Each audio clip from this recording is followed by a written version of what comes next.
Hi everybody, welcome to Walker's Guide and welcome to day 22 of 30 Days of Wild. And today I am on the lovely Dengie Peninsula. I'm at Burnham-on-Crouch. I've had a little bit of a wander and we're here to look at a tree. This tree is one of the easiest to identify at range. You don't need to be near it to have a fairly good guess of what it is. But let's have a close up first. The tops of leaves of this tree are light green. The edges are irregular, they're not always the same shape and slightly lobed, but the key identifier is the back. The leaves are white head on the back, and it's that makes it so easy to identify. Look at it, it's clear. Now what is it? It's the white poplar, Populus alba. Now I go on about provenance, I go on about whether it's native or non-native, and in this case it's non-native. The poplar, the white poplar, is not a native tree to the UK. However, historical documents have been found that relate to a tree that's Albion or albia, which means white. And so it is suggested or thought that there's a possibility that this white poplar is actually a native, but we can't prove it, so we say it isn't. The white poplar can grow up to 20 metres tall, and it is the whitest tree in the landscape. Not only does it have the white back of its leaves, but the actual bark on the tree is incredibly light too. The twigs are white, and the young twigs have a dense covering white hair that lasts until the second year. So down here, this young twig, you can see, I can scrape off the hairs. It's hairy.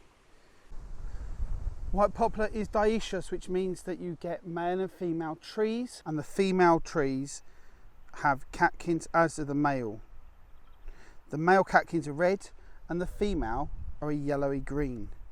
And once fertilised, the catkins will turn to fluffy cotton-like seeds which fall in the late summer, and they fall with clouds. There are a variety of moths that live predominantly on the poplar, including the puss moth, the pink-barred swallow, the yellow poplar grey, the yellow-lined quaker, the gingy shears, and the sallow kitten. Yeah, they're all genuine names of moths. I haven't made that up. They're just funny, you know. Have you seen the sallow kitten? That's a bit of an odd question to ask about a moth, right?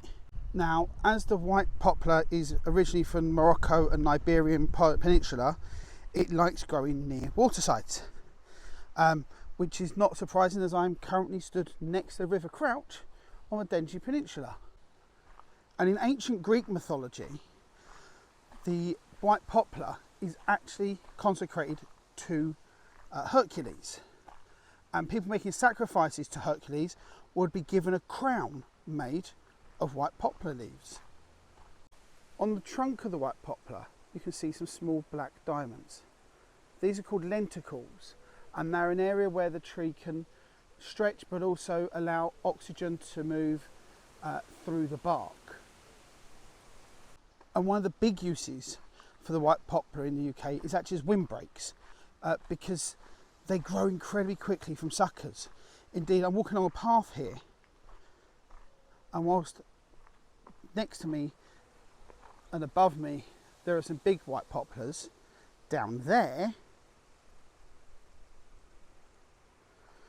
we can see a young poplar sucker coming out of the ground, and that's growing directly from the roots, meaning technically speaking it's part of the same tree as the one above. And here you can see it happening even more. So you plant one, and then before long you've got a lot. They grow up to 20 metres high, and they're a colourful, slight change of the scene. Well, that's all for today. That's the white poplar, Populus alba, alba just being an old term for white. I'll see you again tomorrow for day 23 of 30 Days of Wild. Bye!